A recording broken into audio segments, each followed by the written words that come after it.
Alright, welcome to the Skipper's Log. In this session, I'm going to quickly go over with you the entrapments of trying to sail into Clipper Cove and not knowing what your tides are doing out there. So let me just zoom in. I'm going to focus in specifically on the cove real quickly. Let's go over here. Let's zero in on the cove. And the title chart that we use is the Yerba Buena Island title chart, okay? And that'll tell us what the tides are actually doing in Clipper Cove. So this is Clipper Cove right in here. This is the entrance to it. And as you can see, it's pretty deep here. It goes from 44 feet, then all of a sudden it goes up to 2 feet.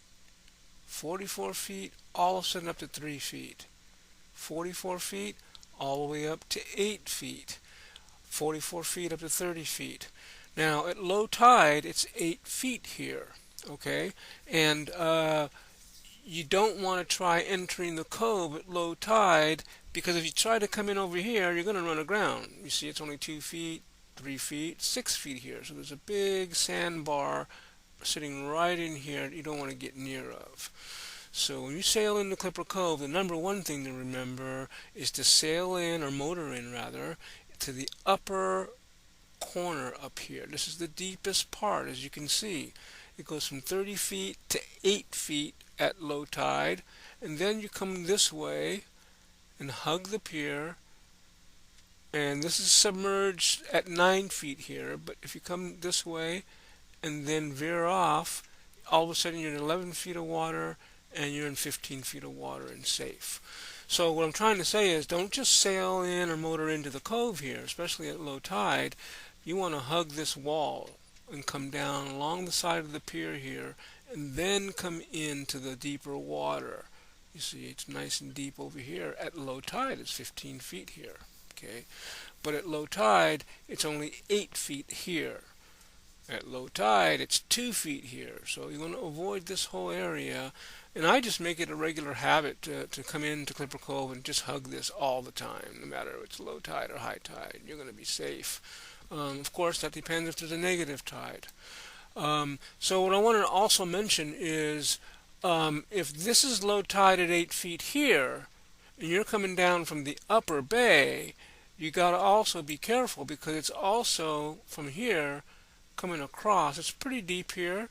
You see the contour goes down to deep water, and all of a sudden it comes straight back up to 8 feet. So if you're coming down from the upper bay, and I've seen this play out, I've seen this happen just a few weekends ago when we were out at the cove, where 2 sailboats were stranded right out here because they didn't check their tides. And as I mentioned before, look at the low tides out here. They're 7 feet, 7 feet. In the middle of the bay, 6 feet. So the east part of the bay, you have to be real careful. When you come down here, just make sure that you're not near the negative low tide, because if it's negative low tide here at 8 feet, it's going to be negative low tide out here as well on this sandbar. So be careful when you're coming down. It's probably safer to hug the island here than to come down this side over here.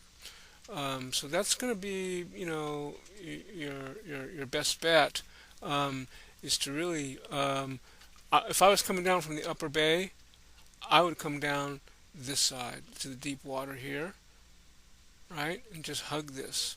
You're going to have plenty of deep water here, no matter how tide the tide is, and then you can sneak right in here and come into this in this 8 feet marker here. But yeah, people run aground here. This is a sandbar. It sticks up. It's nice and deep here, and all of a sudden it shoots right up to 8 feet. And if you draw a line from there to there, the tides are going to be the same. So be careful when you're coming down, especially near low tide. And I'll show you that on the next chart.